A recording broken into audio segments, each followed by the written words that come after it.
Subhanallah. Oh Allah, guide me to the straight path. তিনি বললেন, বাচ্চা আজকে তো ঈদের দিন, আজকে তো কাঁদতে নাই, তুমি কাঁদো কেন? বাচ্চাটি বলছে, আমি আপনার কাছে বলবো না, আমি বসে আছি সেই সকাল থেকে মুহাম্মদ সাল্লাল্লাহু আলাইহি সাল্লামের জন্য। আমি যদি তারে পাই তাহলে তারই আমার মনের কষ্ট বলবো, আমি আপনারে বলবো না। বাচ্চাটা মুহাম্মদ সাল্লাল্লাহু আলাইহি সাল্লামকে চিনত না।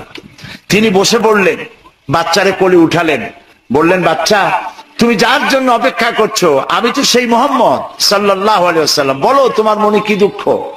বাচ্চাটি বলছে, হে রাসূল, আমার বাপ মারা যায় অনেক ছোটবেলায়, এখনো তো আমি বাচ্চা মানুষ। আমার মা আরেকটা পুরুষকে বিয়ে করেছে, সেই পুরুষটি আমারে দেখতেই পারে না। আমার মা যদি আমারে কোলে করে তাহলে আমার মার খাওয়া লাগে। আমার মা যদি আমারে কিছু খাইতে দেয় তাহলে আমার মাকে বকাবকি করে, গালাগালি করে, মারধর করে। আজকে আমার মা বলল যে বাবা, আমি তো তোমার কোনো যত্ন করতে পারলাম না, শান্তি দিতে পারলাম না, তুমি চলে যাও। এতিমের দুঃখ এতিম ছাড়া আর কেউ বুঝবে না। তোমার কপাল খারাপ, বাপ মরে গেছে ছোটবেলায়, তুমি চলে যাও। মুহাম্মদ সাল্লাল্লাহু আলাইহি সাল্লাম এতিম ছিলেন, আজকে ঈদের দিন তিনি মাঠে বেরোবেন, তুমি তাকে তোমার মনের কথা বলো।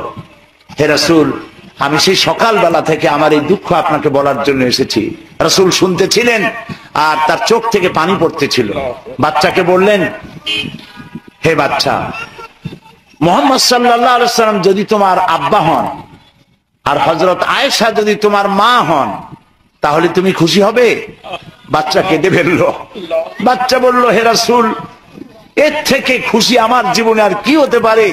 বিশ্বনবী যদি আমার আব্বা হন, আয়েশা যদি আমার মা হন, তাহলে তো আমার জীবনে আর কোনো দুঃখই থাকে না। রাসূলুল্লাহ বাচ্চাটিকে কোলে নিয়ে ঘরে ফিরে গেলেন। হযরত আয়েশাকে ডেকে বললেন, আয়েশা, আজকে ঈদের দিনে আল্লাহ তোমার একটা উপহার দিয়েছে।